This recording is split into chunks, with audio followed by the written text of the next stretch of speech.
They called it the divorce of the century, but nobody saw the body count coming. Alexander Mercer, the billionaire tech mogul, thought he was untouchable. He thought he could parade his 22-year-old mistress down the red carpet, while his wife, Isabella, sat at home 8 months pregnant with his heir. He thought his ironclad prenup and his army of lawyers would leave Isabella with nothing but the clothes on her back. He was wrong. Dead wrong. Because Isabella wasn't just a wife, she was the one holding the keys to his entire empire. And when a pregnant woman has nothing left to lose, her revenge isn't just sweet, it's total destruction. This is the true story of how the underdog bit back. The flashes of the paparazzi cameras were blinding, turning the humid New York night into a strobe-lit nightmare. Outside the Pierre Hotel on Fifth Avenue, the city's elite were gathering for the annual Gold Horizon charity gala. It was the kind of event where a single ticket cost more than most families earned in a year, and attendance was mandatory for anyone who mattered in the financial world. Isabella Mercer stepped out of the black town car, her hand instinctively resting on the heavy swell of her stomach. She was 8 months pregnant, her ankles swollen, her back aching, wearing a custom silk gown that had been let out 3 times to accommodate the baby. She looked around, expecting to see her husband, Alexander Mercer, stepping out of the car behind her. But the door slammed shut. The driver, a man named Thomas, who had driven her for 5 years and knew her coffee order by heart, refused to look her in the eye. "Thomas?"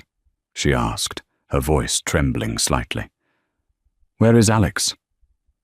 "Mr. Mercer arrived separately, ma'am," Thomas said, staring straight ahead through the windshield. "He instructed me to drop you at the side entrance." The side entrance, like the help. Isabella swallowed the lump in her throat. She was the wife of the CEO of Mercer Dynamics, a company currently valued at $40 billion. She was carrying his firstborn son.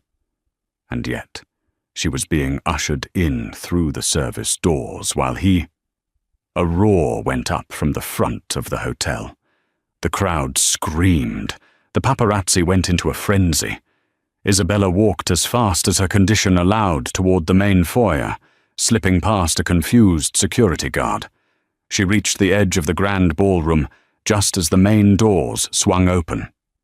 There he was, Alexander Mercer, 6'2", wearing a bespoke Tom Ford tuxedo, looking like the master of the universe.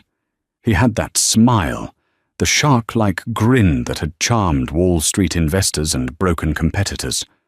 But he wasn't alone. Hanging on his arm, draped in a sheer, diamond-encrusted dress that left nothing to the imagination, was Chloe St. James. She was a 22-year-old influencer whose father owned a chain of hotels in Miami. She was glowing, throwing her head back and laughing, her hand possessively clutching Alexander's bicep. The room went silent. The music seemed to stutter. Every socialite, every hedge fund manager, and every rival CEO turned to look.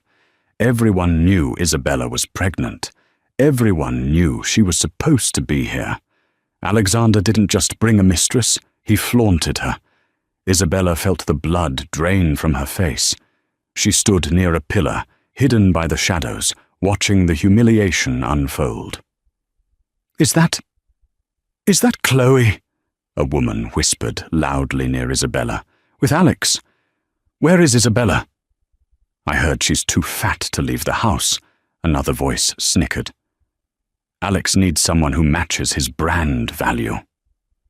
Alexander stopped in the center of the room, grabbing a microphone from the MC. He looked drunk, not on alcohol, but on power. "Ladies and gentlemen," Alexander boomed, his voice echoing off the vaulted ceiling. "Thank you for coming. Tonight is about the future. And speaking of the future, I want to introduce you to the new face of the Mercer Foundation, Miss Chloe St. James." Chloe beamed, waving to the crowd like royalty. "Thank you, Alex," she purred into the mic. "I can't wait to start cleaning house." Isabella stepped out of the shadows. She couldn't stop herself. It was a visceral reaction, a mother protecting her dignity. She walked into the light. "Alex?" she said. Her voice wasn't loud, but in the silent room, it carried. Alexander turned. His eyes landed on his wife. There was no shame in his face, only annoyance. He looked at her pregnant belly with a sneer of disgust. "Isabella," he said coldly, lowering the mic, but not enough so that the front row couldn't hear. "I thought I told Thomas to take you home. You look tired." "I am your wife," Isabella said, holding her ground, though her legs shook. "This is our charity. And that is the woman you've been sleeping with in our Hamptons house." The crowd gasped. Chloe laughed, a sharp, brittle sound. "Oh, honey. Wife is just a title, and titles expire. Look at you. You're a mess. Alex needs a partner, not an incubator." Alexander signaled to his head of security, a massive man named Brock. "Escort Mrs. Mercer out. She's making a scene. The hormones are clearly making her hysterical." "You can't do this," Isabella whispered, as Brock grabbed her arm. Alexander leaned in close, his breath smelling of expensive scotch and mint. "I just did. My lawyer sent the papers an hour ago. Check your email. You're done, Bella. I'm keeping the company, the houses, and once the kid is born, I'll take full custody too. You're unfit. Look at you screaming at a charity gala." He straightened up and turned back to the crowd, smiling. "Sorry about that, everyone. Mental health is a serious issue. We will get her the help she needs." As Isabella was dragged out of the ballroom, the last thing she saw was Chloe St. James, placing a hand on her flat stomach and winking at her. Isabella was dumped on the curb outside the Pierre. It was raining now. She didn't have her coat. She checked her phone, her fingers wet and slippery. Subject: dissolution of marriage. Mercer versus Mercer, from Sterling and Associates. It was real.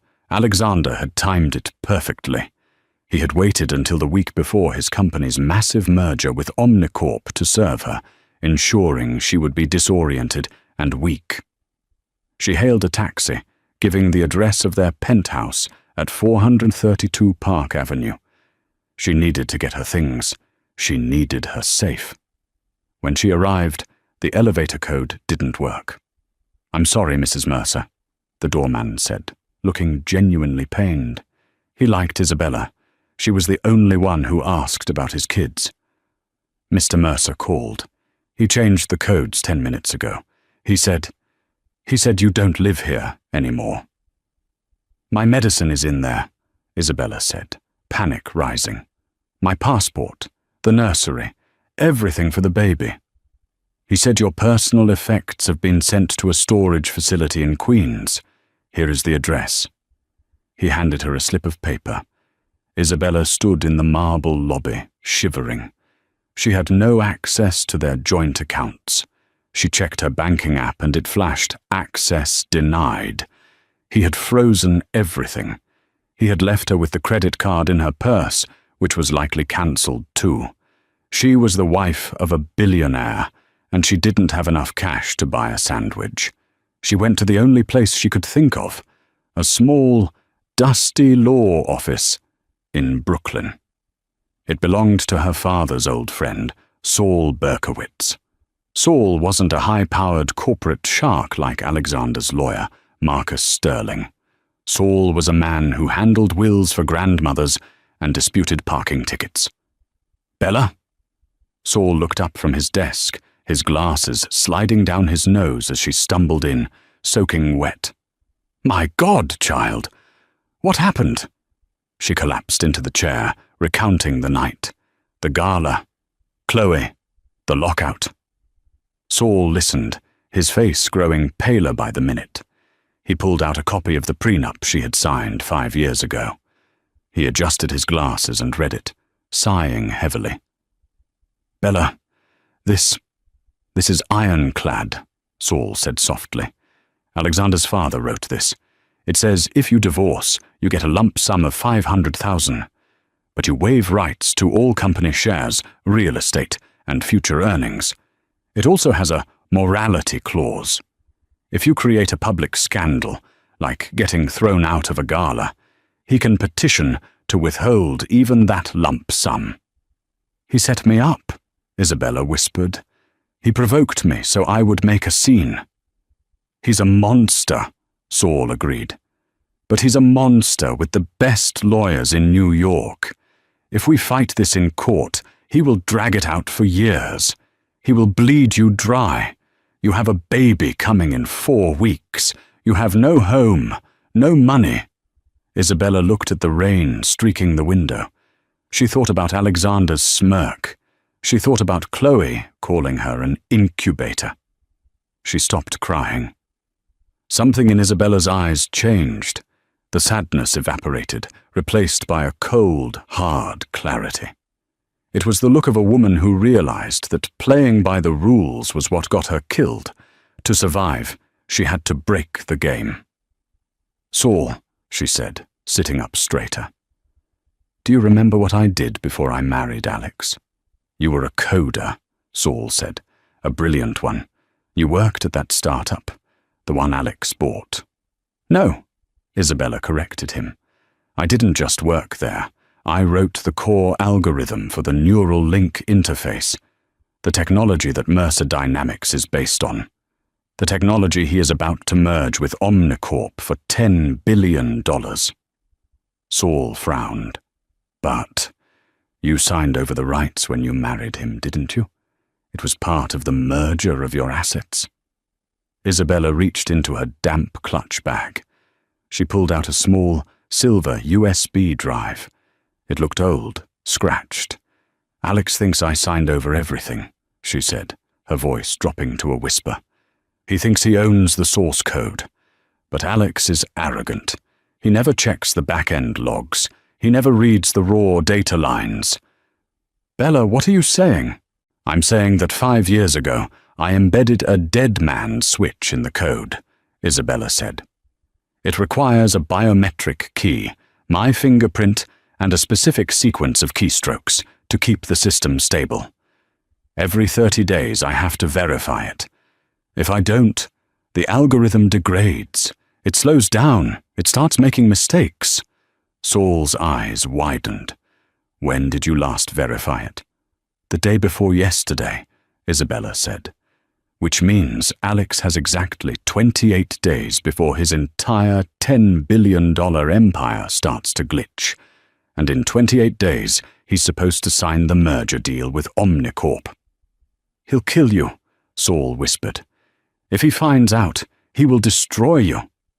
"He already tried," Isabella said, placing a hand on her stomach. "He thinks I'm just a scorned wife. He has no idea I'm the architect of his entire reality." Isabella stood up. "I need to disappear, Saul. I need a safe place to have this baby. And then I'm going to let him burn." "Where will you go?" "There is a place in Switzerland," she said. "The clinic where my mother died. They are discreet. They owe me a favor. But I need money to get there. Real money. Not credit." Saul opened his safe. He pulled out a stack of cash, his emergency fund. "It's $10,000. It's all I have liquid." "It's enough," Isabella said, taking it. "Bella," Saul warned. "Alexander Mercer is finalizing a divorce. He will be watching the airports." "I'm not going as Isabella Mercer," she said. She pulled a pair of scissors from Saul's desk. With one swift motion, she grabbed a chunk of her long, beautiful chestnut hair and hacked it off. She looked in the reflection of the window. The meek, elegant wife was gone. "Isabella Mercer died tonight at the Pierre Hotel," she said. "From now on, I'm just the ghost in the machine." 1 week later, the sprawling penthouse at 432 Park Avenue looked different. It smelled different. The subtle scent of jasmine and old books that had always defined Isabella's presence was gone, replaced by an aggressive cloud of Chanel No. 5 and new leather. Chloe St. James was busy erasing the last 5 years of Alexander's life. "Alex, baby, look at this," Chloe chirped, holding up a delicate, hand-knitted cashmere blanket in a soft cream color. It was something Isabella had spent months making for the nursery. "This is so depressing. It smells like... old lady. Can I toss it? I want everything in the nursery to be modern. Think chrome. Think stark white." Alexander looked up from his tablet. He was sitting at the Italian marble island in the kitchen, reviewing the pre-merger valuation protocols. The numbers were astronomical. He was about to become one of the richest men in modern history. He looked at the blanket, then at Chloe. She was wearing one of Isabella's silk robes, cinched tight around her impossibly small waist. "Toss it," Alexander said distractedly, taking a sip of his espresso. "Whatever you want. Just make sure the place is ready for the Architectural Digest shoot next week. They want to feature the new look of Mercer Dynamics." "You're the best," Chloe squealed, dropping the heirloom blanket into a garbage bag filled with Isabella's maternity clothes.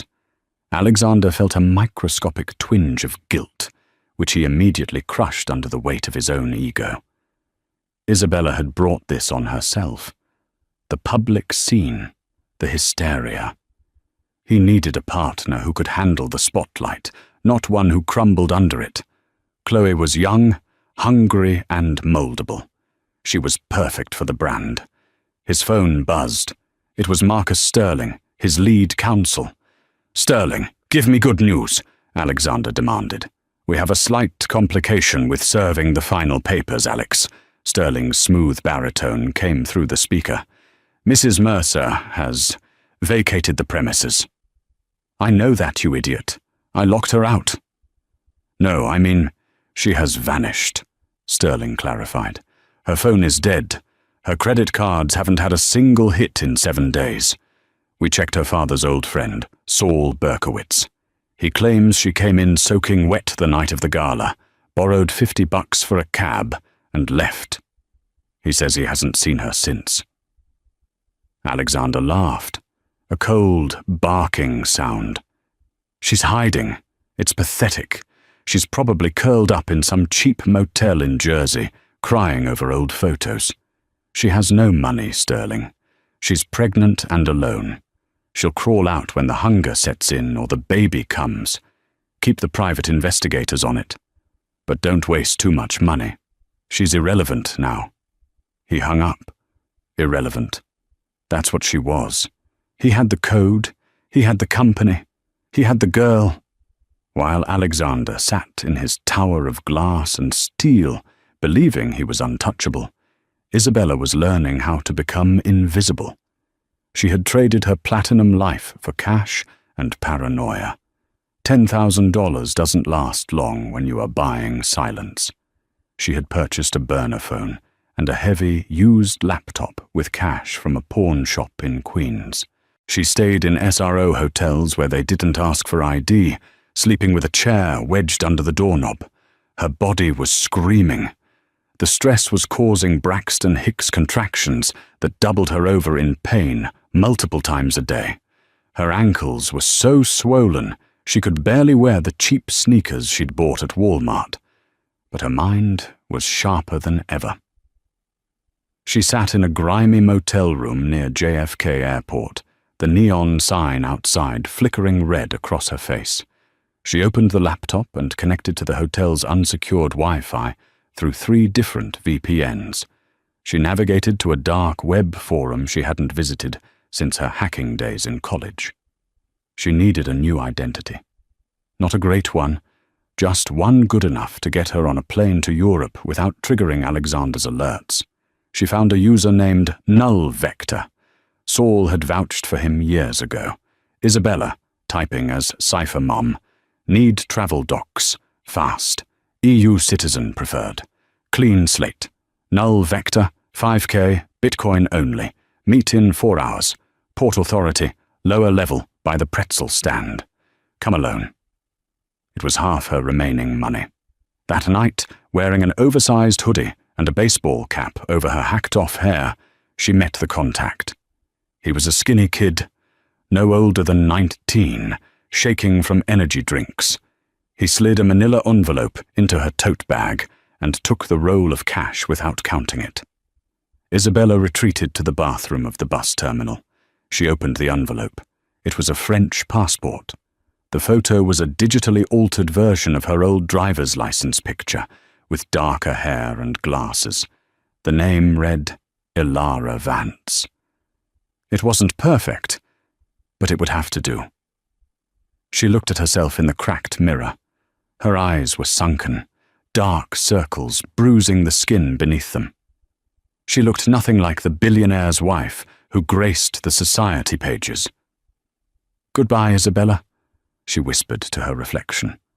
She placed a hand on her stomach, feeling the baby kick hard.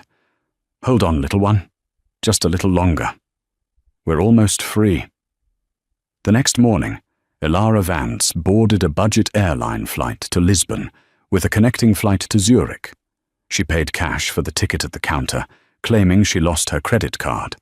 The agent, tired and overworked, didn't even blink. As the plane lifted off the tarmac, leaving New York City behind, Isabella didn't look back. She opened the heavy laptop on her tray table. She brought up a terminal window and typed in a series of commands that would bounce her signal around the globe. She accessed the public-facing server status of Mercer Dynamics, all systems green. Latency, 12 minutes. She checked the date, day 14 since the last verification. The countdown was halfway done. Alexander was still sleeping soundly in his golden cage, completely unaware that the key he thought he owned was slowly dissolving in his hands. The private clinic, Haus Edelweiss, sat nestled in the foothills of the Swiss Alps, overlooking Lake Zurich. It was the kind of place that didn't advertise.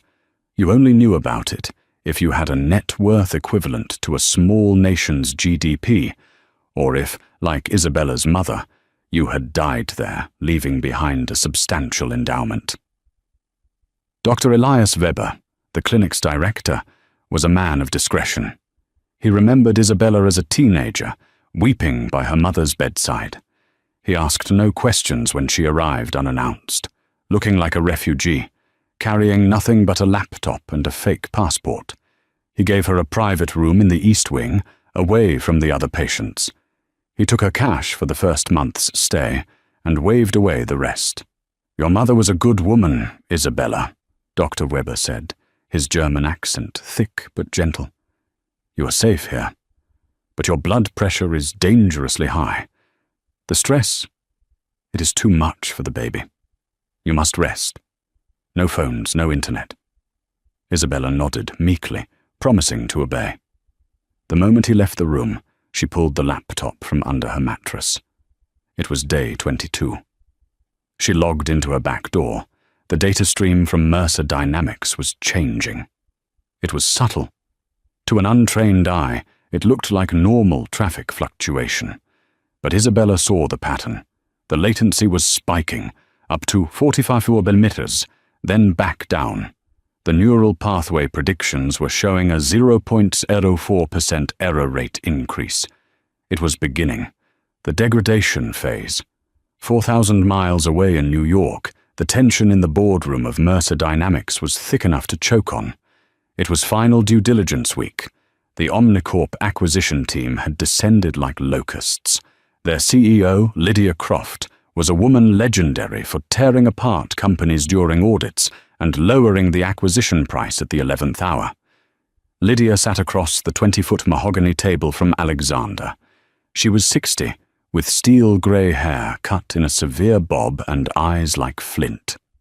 "Your Q3 projections are ambitious, Alex," Lydia said, tapping a manicured fingernail on the glass report cover. "But my tech team has some concerns about scalability. The neural link algorithm is proprietary. You've blocked us from auditing the core code." Alexander leaned back, oozing confidence.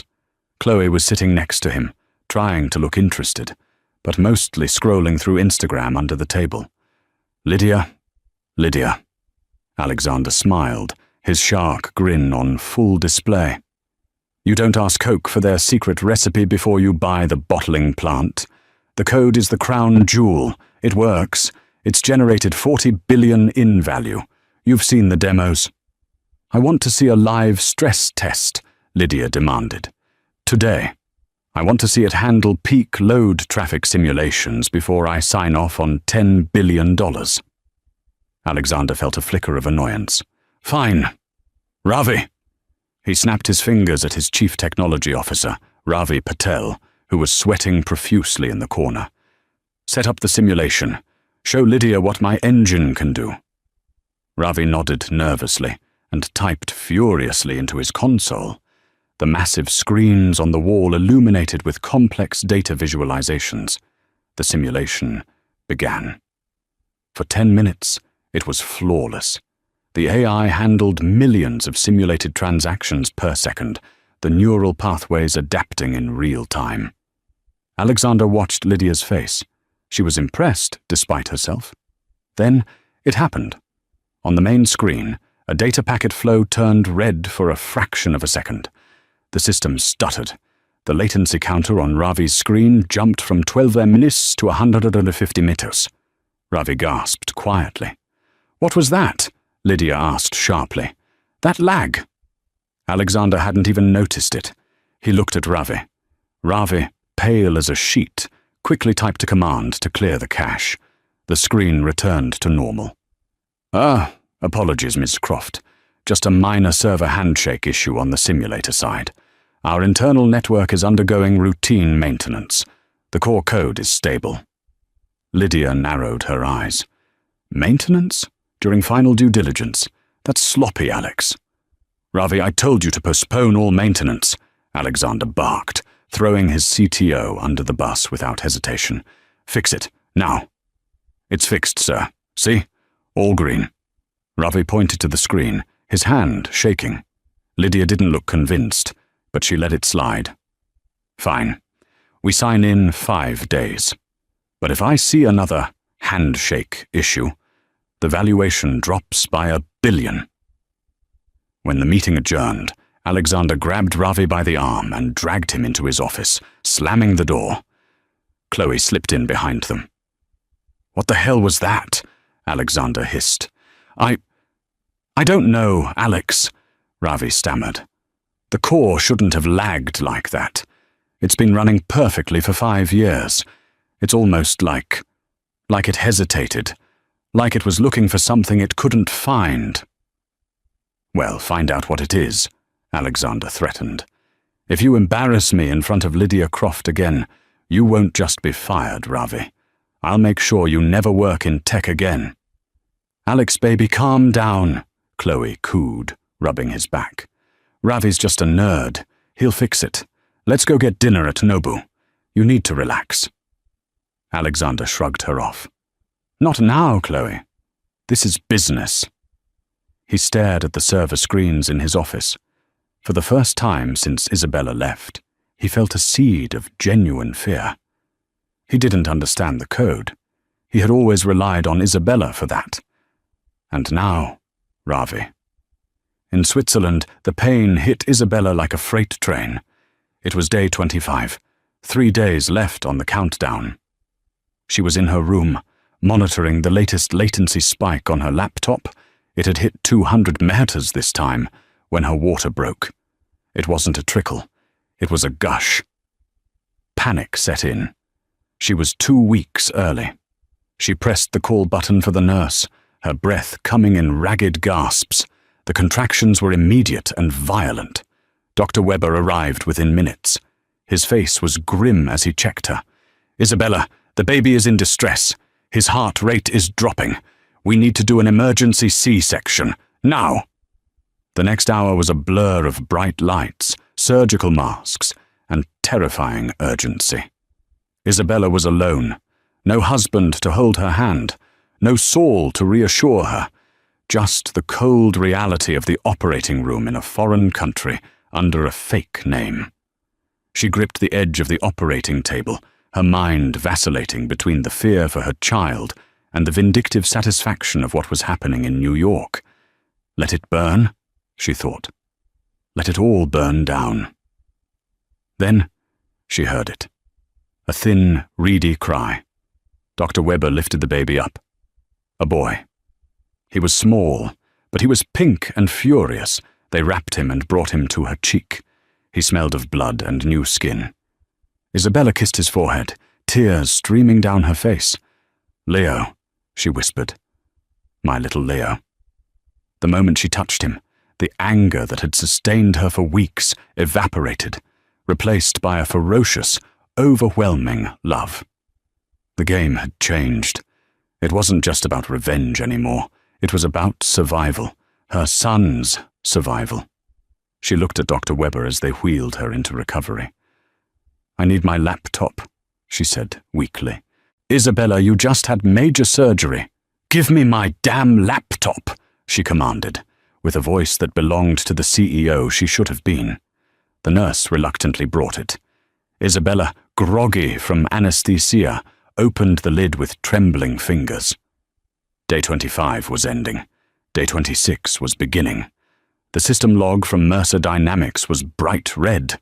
The latency was now permanent at 300 millitros. The AI was starting to make logic errors in its predictive modeling.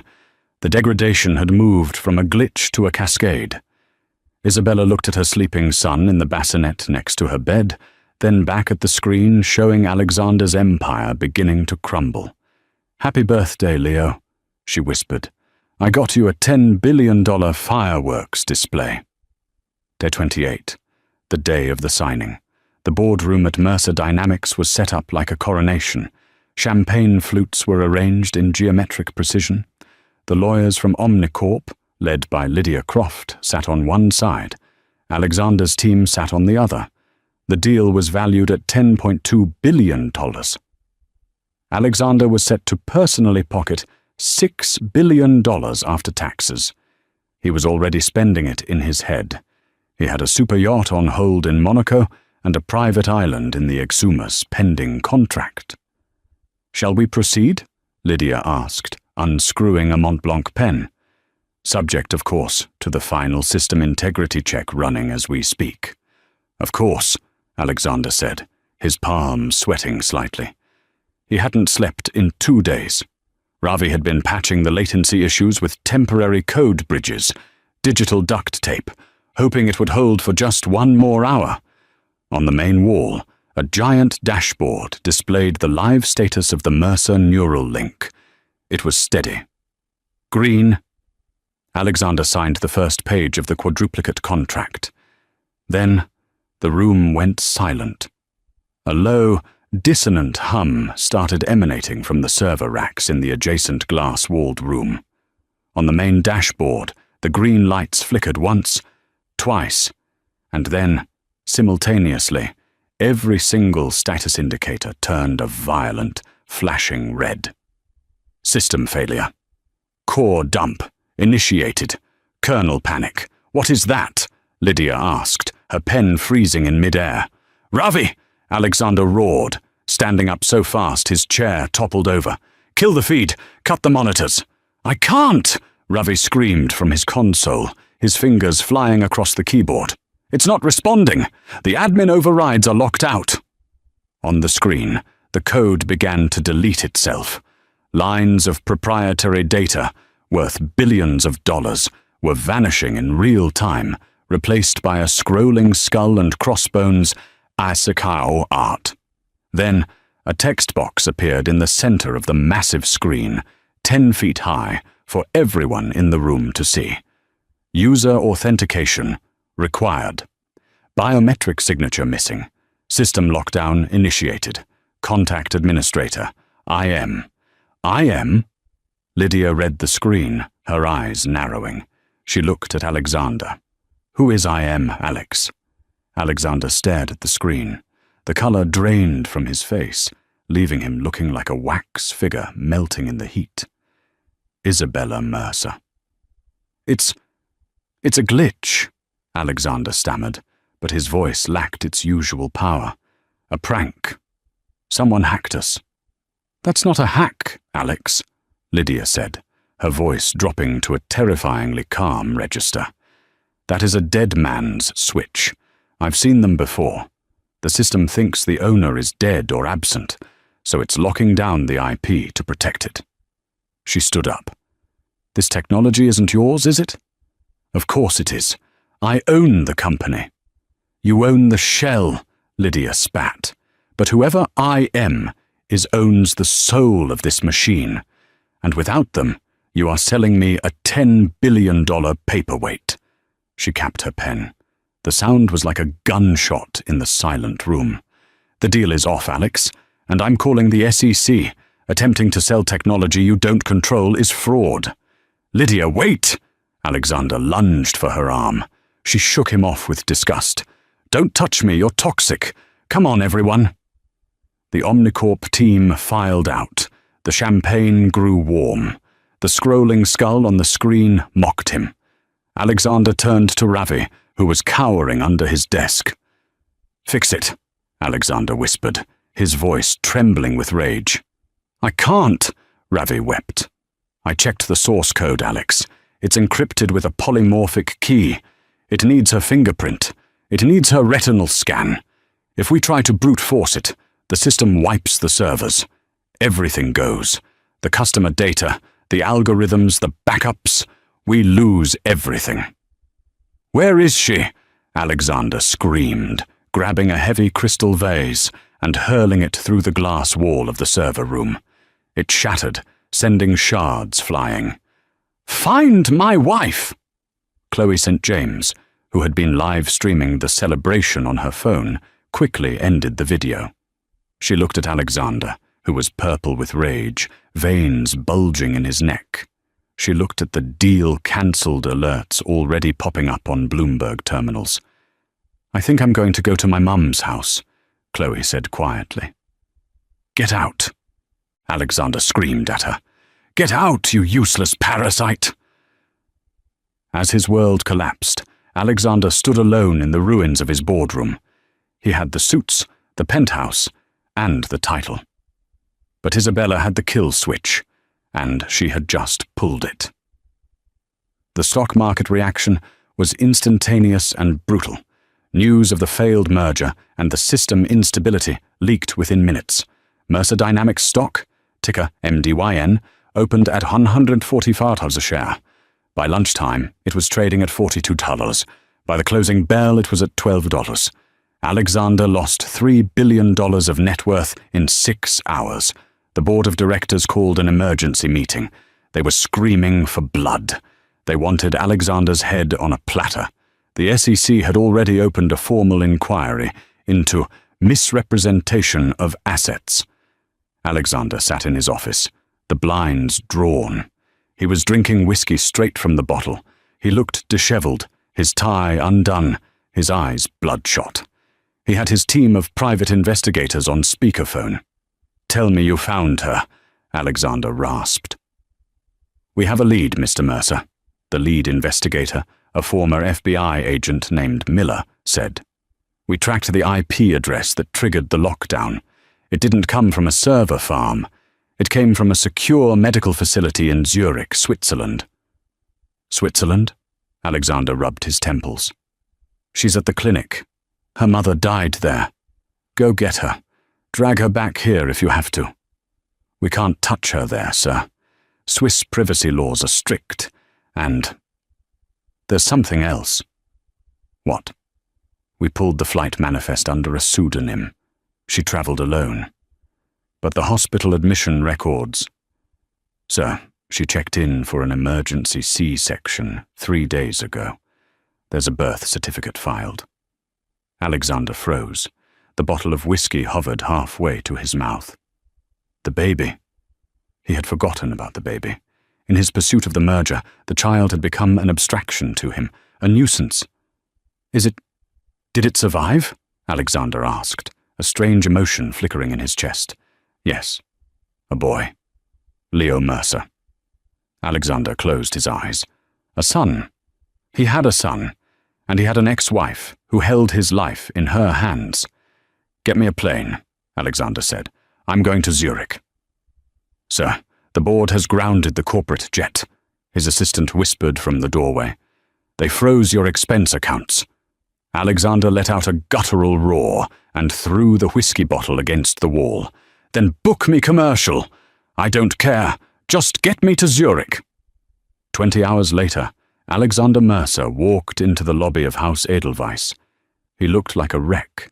He was wearing a wrinkled suit, he hadn't shaved, and he smelled of stale alcohol and airplane air. He marched up to the reception desk. "I am Alexander Mercer.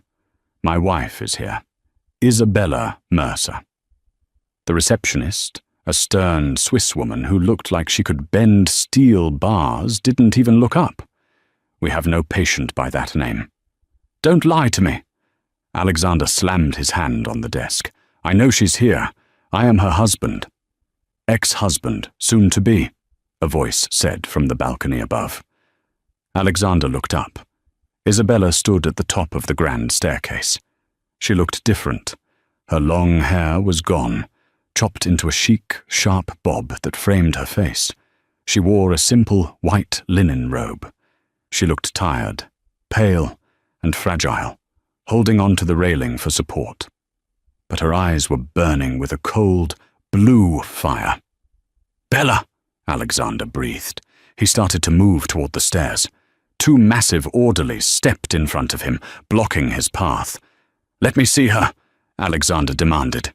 "Bella, we need to talk. The company. The code. It's crashing. You have to unlock it." "I know," Isabella said calmly, descending 1 step. "I watched the stock ticker. $8.50 a share. Congratulations, Alex. You're officially a millionaire instead of a billionaire. How does it feel to be poor?" "Stop playing games," Alexander pleaded, his voice cracking. "Omnicorp walked. The SEC is investigating me for fraud because the IP is locked. I could go to jail, Bella. Do you hear me? Jail." "I heard you clearly at the Pierre Hotel," Isabella said softly. "You said I was unfit. You said I was hysterical. You said you would take the baby." "I didn't mean it," Alexander lied, desperation leaking from every pore. "It was the stress, the deal."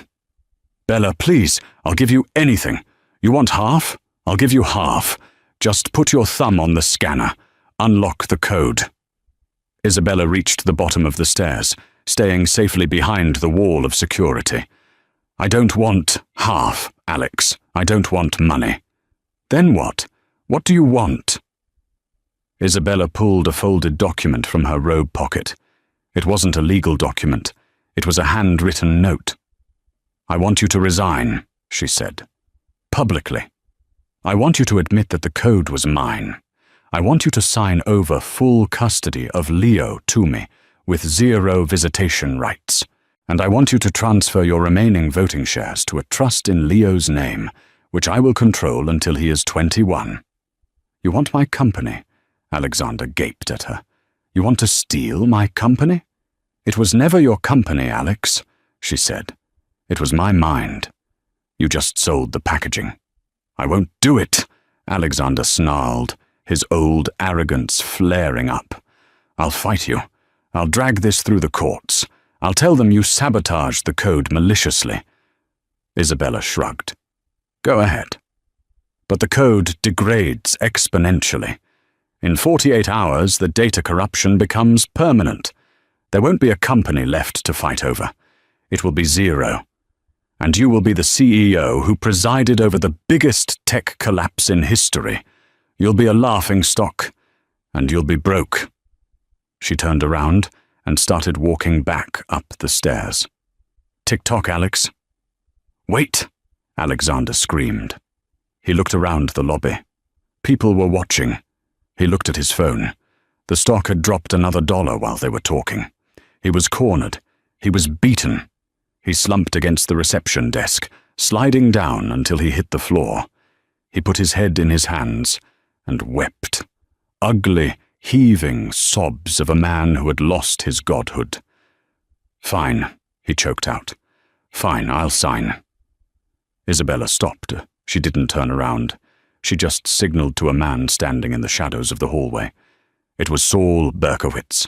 He stepped out, wearing a rumpled suit, holding a tablet and a stylus.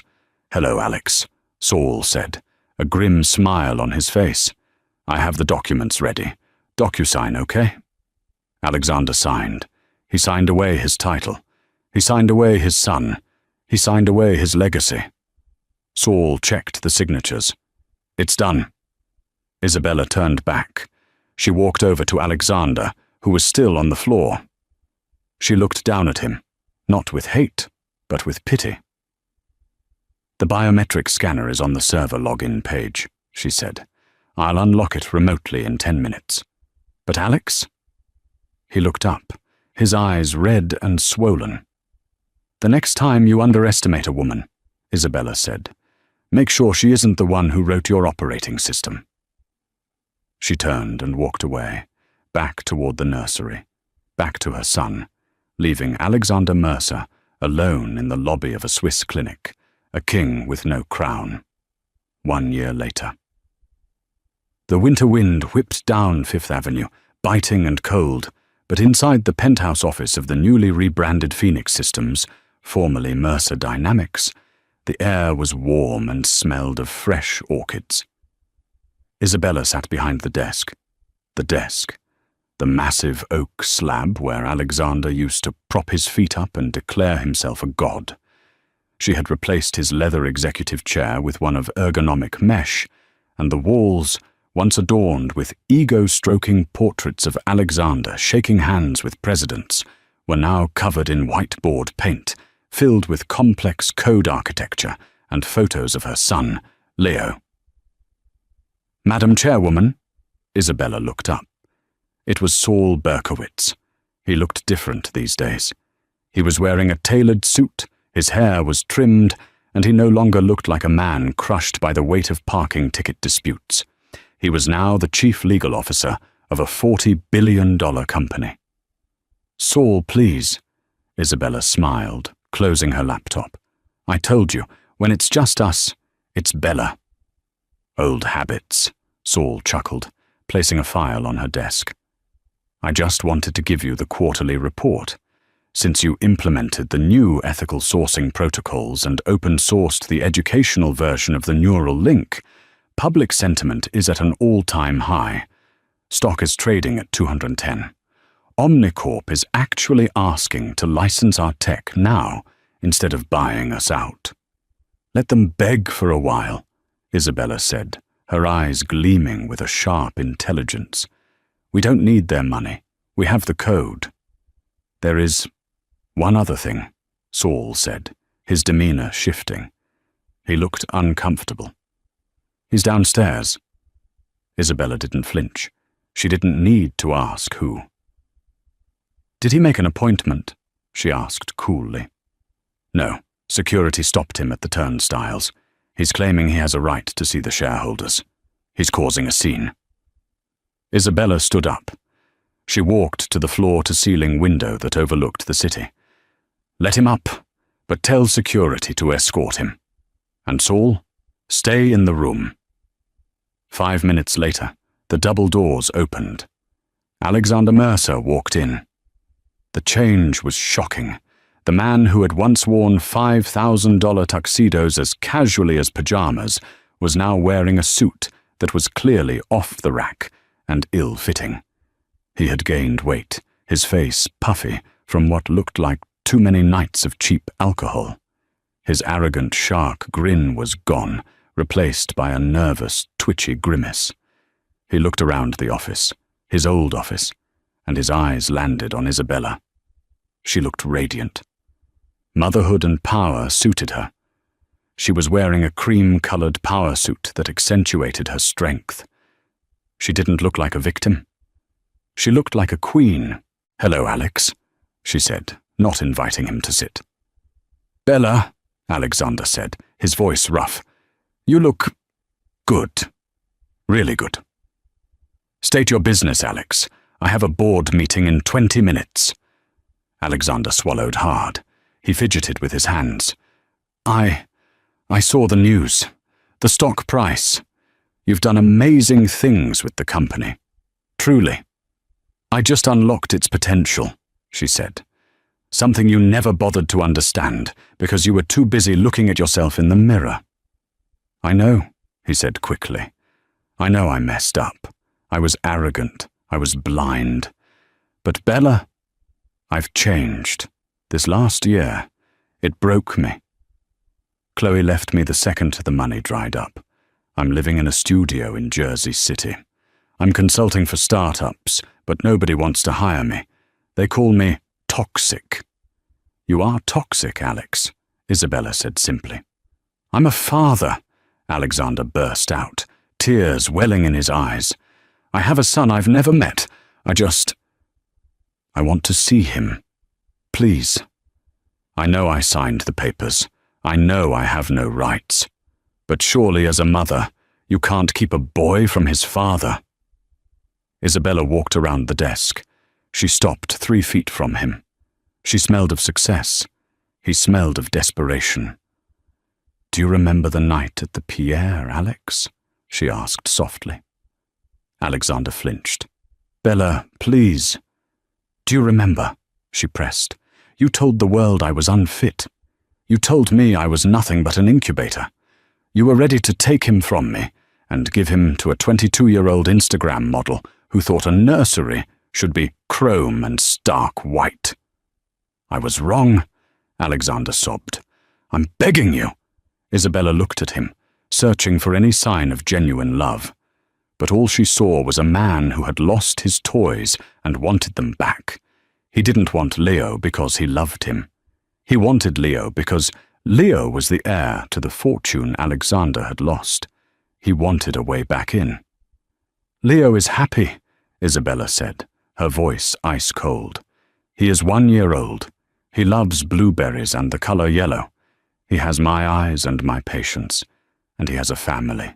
Me, Saul, the people who actually care about him. I can be part of that family, Alexander pleaded. No, Isabella said. You can't, because you chose money over family a long time ago. You made your bet, Alex. Now you have to live with the loss. She pressed the intercom on her desk. Security? Mr. Mercer is leaving. 2 large guards stepped into the room. You can't do this, Alexander shouted as they grabbed his arms. I built this place. I am Alexander Mercer. You're nobody, Isabella said, turning her back on him to look out the window. Goodbye, Alex. As they dragged him out, screaming, Isabella didn't feel a triumph. She didn't feel joy. She just felt a profound sense of closure. The ghost that had haunted her was gone. The door clicked shut. Silence returned to the office. Are you okay? Saul asked gently. Isabella took a deep breath. She looked at the framed photo of Leo on her desk, his gummy smile wide and bright. I'm perfect, she said. She checked her watch. Cancel the board meeting, Saul. Madam Chairwoman, it's with the European investors. Reschedule it, Isabella said, grabbing her purse. My son takes his first swimming lesson in an hour. And unlike my ex-husband, I'm not going to miss the important things for a business deal. She walked out of the office, her heels clicking rhythmically on the marble floor. She took the elevator down to the lobby, walking past the giant mural in the atrium. It used to be a portrait of Alexander. Now it was a digital art installation representing the neural link, millions of connections, glowing and alive. She stepped out onto Fifth Avenue. The wind was still cold, but the sun was breaking through the clouds. A black town car was waiting. Thomas, her old driver who Alexander had fired, was holding the door open. She had rehired him immediately with a massive raise. Home, Mrs. Mercer? Thomas asked. No, Thomas. She smiled, sliding into the car. Take me to the future. The car pulled away, merging into the traffic of New York City. Isabella Mercer, the invisible woman, the discarded wife, the incubator, settled back into the leather seat. She had won the war, not by fighting with fists, but by knowing her own worth. She took out her phone and opened the app that controlled the company's core algorithm. It was running smoothly, 100% efficiency. She typed in a command, "Status check." The system replied, "Welcome home, Commander." Isabella smiled, locked the phone, and looked out at the city that was finally, truly hers. And that is how Isabella Mercer took back her life. It wasn't just about the money. It was about proving that you never, ever underestimate a woman who holds the keys to your castle. Alexander learned the hard way that arrogance comes with a heavy price tag, about $10 billion worth. If you enjoyed this story of karma and justice, please hit that like button. It really helps the channel and tells YouTube you want more stories like this. And hey, if you want to be part of our storytelling squad, smash that subscribe button and turn on the notification bell. I post new drama stories every week. What would you have done if you were Isabella? Would you have let Alexander see the baby, or did he get exactly what he deserved? Let me know your thoughts in the comments below. Thanks for watching, and I'll see you in the next story.